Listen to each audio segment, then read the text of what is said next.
معزز علماء کرام،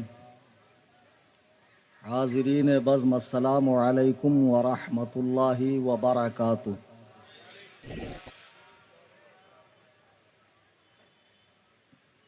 الحمد للہ، الحمد للہ، الحمد للہ القوی الرحمن، والصلاة والسلام علی رسول الیمن والامان، وعلى آلہ وصحبہ الذین هم کملۃ الایمان، وعلى من تبعهم بإحسان، خصوصا على إمامنا الأعظم أبي حنيفة النعمان، وعلى غوثنا الأعظم خزائن العرفان، وعلى معجزة الرسول الإمام أحمد رضا خان عليهم الرحمة والرضوان، أما بعد، قال الله تبارك وتعالى في القرآن المجيد: فأعوذ بالله من الشيطان الرجيم، بسم الله الرحمن الرحيم، وَإِذَا جَاءَهُمْ أَمْرٌ مِّنَ الْأَمْنِ أَوِ الْخَوْفِ أَذَاعُوا بِهِ وَلَوْ رَدُّوهُ إِلَى الرَّسُولِ وَإِلَى أُولِي الْأَمْرِ مِنْهُمْ لَعَلِمَهُ الَّذِينَ يَسْتَنبِطُونَهُ مِنْهُمْ، صدق اللہ العظیم۔ اسٹیج پہ حاضر ممبئی وزما کی نہایت موقر شخصیات، علماء کرام، شعراء اسلام، سادات کرام اور دور و دراز قرب و جوار سے تشریف لائے میرے تمام سنی، حنفی، بریلوی، جنتی بھائیوں، آئیے ہم اور آپ انتہائی عقیدت و محبت سے اپنی اور ساری کائنات کے مرکز عقیدت جناب احمد مجتبیٰ محمد مصطفیٰ صلی اللہ علیہ وسلم کی بارگاہ میں ہدیہ درود و سلام پیش کریں۔ اللہم صلی علی مولانا محمد بارک وسلم۔ مولانا عارف صاحب کی تقریر میں سن رہا تھا، نہایت ہی سنجیدہ انداز میں دلائل کے انہوں نے انبار لگا دیے۔ میں یہ محسوس کر رہا تھا کہ آگے جو چند لوگ بیٹھے ہوئے ہیں وہ بہت زیادہ کوالیفائیڈ ہیں، پڑھے لکھے ہیں، وہ زیادہ شور شرابے پر یقین نہیں کرتے ہیں، خاموشی کے ساتھ بات کو سنتے ہیں، دلائل پر غور کرتے ہیں۔ اگر ایسا ہی ہے تو واقعی بہت اچھی بات ہے، لیکن موقع بموقع اپنی بیداری کا ثبوت دینا، جس سے مجھے یہ سمجھ میں آئے کہ آپ میں زندگی کے آثار باقی ہیں اور میری بات کو آپ اچھے سے سمجھ رہے ہیں، تو مجھے بولنے میں اور زیادہ جو ہے مزہ پیدا ہوگا اور میں اپنی بات کو اور اچھے انداز میں آپ تک رکھ سکوں گا۔ حضرت مولانا عارف مصباحی صاحب نے افضلیت کے عنوان سے تقریر کی اور اہل سنت و جماعت کا صاف ستھرا نکھرا مذہب جو قرآن و سنت سے مستدل ہے بتایا کیا ہے، لیکن میرا عنوان یہ نہیں ہے۔ آپ نے اشتہار دیکھا ہوگا، سنی جمیعت الاحناف کے چینل سے بھی بہت اس کا ایڈ ہوا ہے آج کے جلسے کا، اور جتنے یہاں بیٹھے ہیں اس سے کئی گنا زیادہ ہمارے یوٹیوب چینل پر لوگ کئی ممالک سے اس بیان کو سن رہے ہیں۔ اشتہار میں آپ نے عنوان دیکھا، رد صلح کلیت وہ غیر مقلدیت، تو آخر میں جو غیر مقلدیت کا رد ہے وہ آج میرا اسپیشل عنوان ہے۔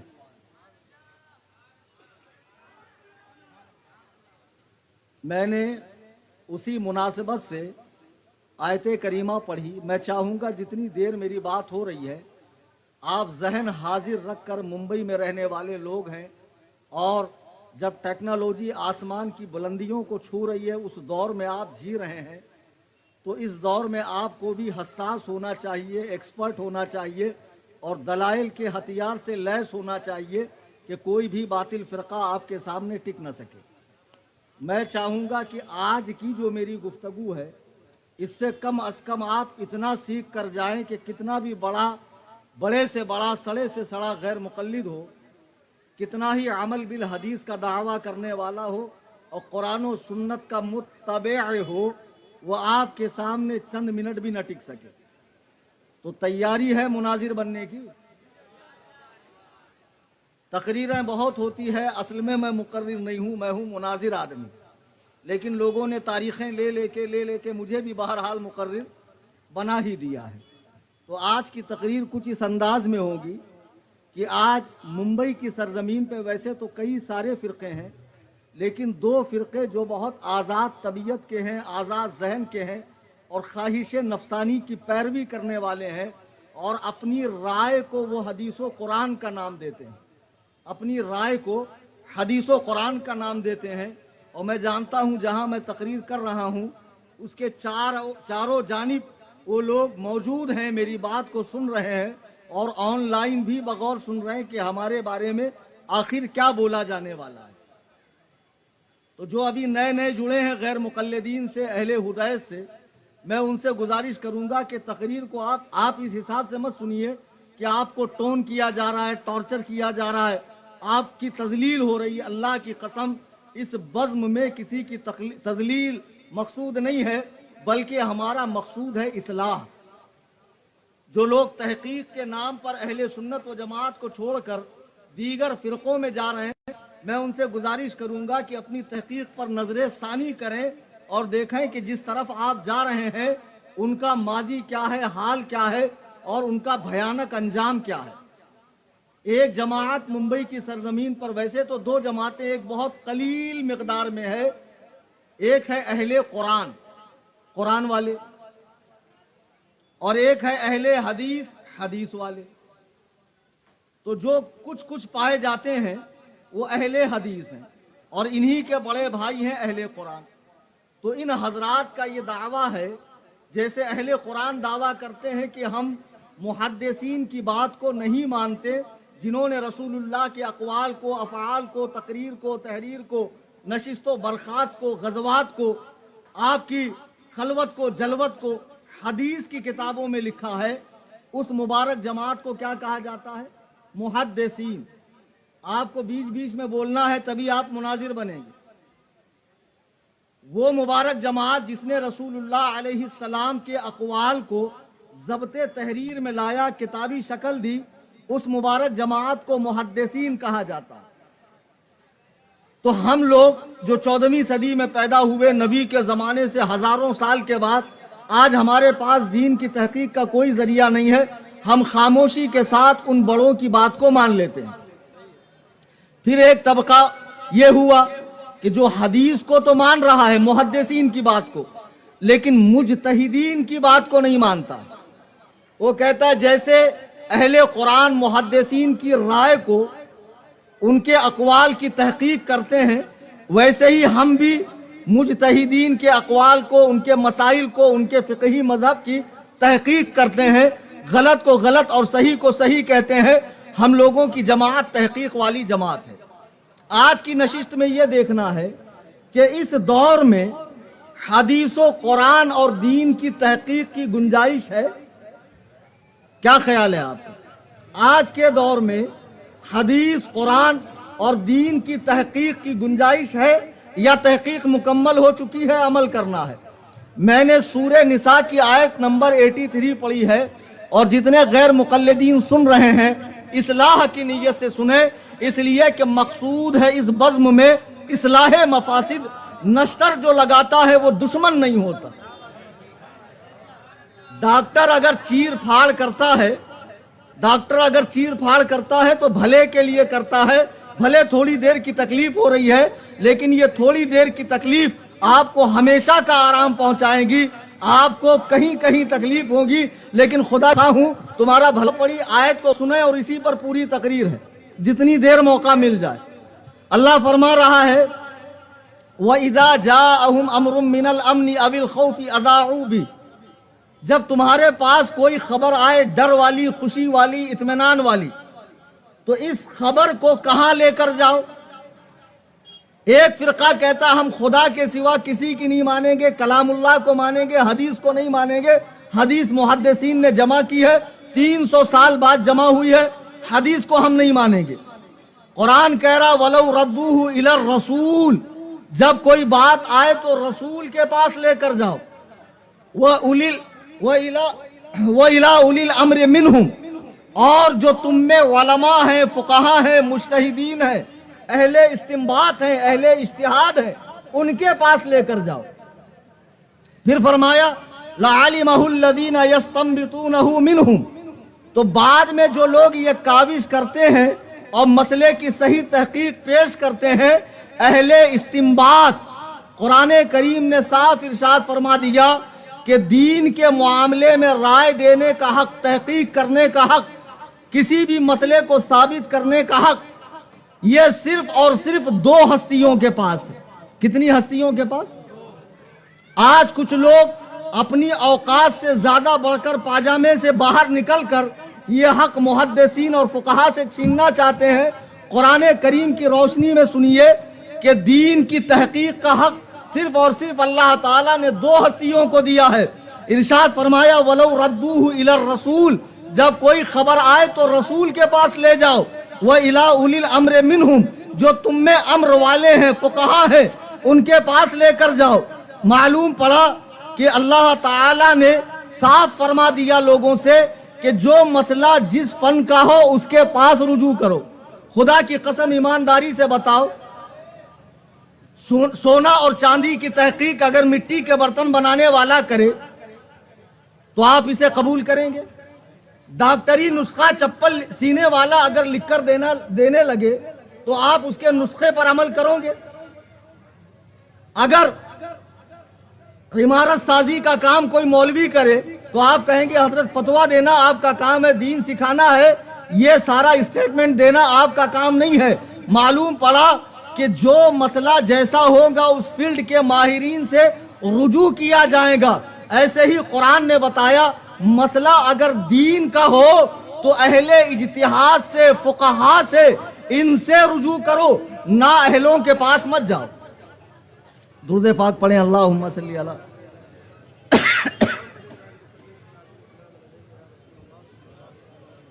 اچھا آپ لوگ میری بات سمجھ رہے ہیں؟ ڈسٹرب مجھے بھی بہت ہو رہا ہے۔ میں نے عرض کیا تھا کہ کسی ہال کا انتظام کیا جائے تاکہ پرسکون ماحول میں بات ہو، لیکن اب یہ عوامی شاہراہ ہے، لوگوں کا آنا جانا لگا رہے گا، تو آپ میری طرف دیکھتے رہیے۔ اس آیت میں ارشاد فرمایا گیا کہ تحقیق کا حق اللہ تعالیٰ نے 2 ہستیوں کو دیا ہے، انبیاء و مرسلین یعنی رسولوں کو، اور ایک مجتہدین کو دیا ہے، وہ الی اولی الامر۔ تو اولی الامر کون ہے؟ عبداللہ ابن عبدہ ہے۔ اولی الامر سے مراد علماء ہیں، فقہا ہیں، یعنی مجتہدین کی جماعت ہے۔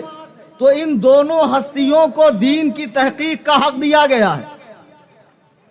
اب اس میں رسول علیہ السلام جو کچھ ارشاد فرمائیں گے وہ شارع کی حیثیت سے فرمائیں گے، دین نافذ کرنے والے کی حیثیت سے فرمائیں گے، اور مجتہدین جو کچھ فرمائیں گے وہ شارع کی حیثیت سے فرمائیں گے، ماہر قانون کے حیثیت سے فرمائیں گے، اور نبی جو فرمائیں گے وہ قانون ساز کی حیثیت سے فرمائیں گے۔ آگے ارشاد فرمایا کہ آگے یہ لوگ جو استنباط کر کے مسئلہ بتاتے ہیں، قرآن میں اللہ نے جو ارشاد فرمایا یہ جو استنباط کرتے ہیں لَعَلِمَهُ الَّذِينَ يَسْتَنبِطُونَهُ مِنْهُمْ، تو یہ استنباط کیا ہے؟ آج کل بڑا خوبصورت نعرہ دیا جا رہا ہے 2 ہاتھ ہے 2 چیزیں ہیں، قرآن حدیث، ایک سے قرآن پکڑو ایک سے حدیث، 2 پیر ہے ایک سے قرآن کی طرف چلو ایک سے حدیث کی طرف، 2 کان ہے ایک سے قرآن سنو ایک سے حدیث، ایک سے قرآن۔ لوگوں کو موٹے نفس کا بنا کر ہر کس و ناکس کے ہاتھ میں قرآن و حدیث دے کر کہا جا رہا ہے تم دین کی تحقیق کرو۔ اللہ کی قسم یہ دین کی تحقیق نہیں ہے، اپنا بیڑا غرق کرنا ہے، اپنی لٹیا ڈبونا ہے۔ کیا دین کی تحقیق ایسے ٹچے لوگ کریں گے؟ جبکہ قرآن میں سورہ نساء کی آیت نمبر 83 میں اللہ نے صاف فرمایا تم رسول کے پاس جاؤ،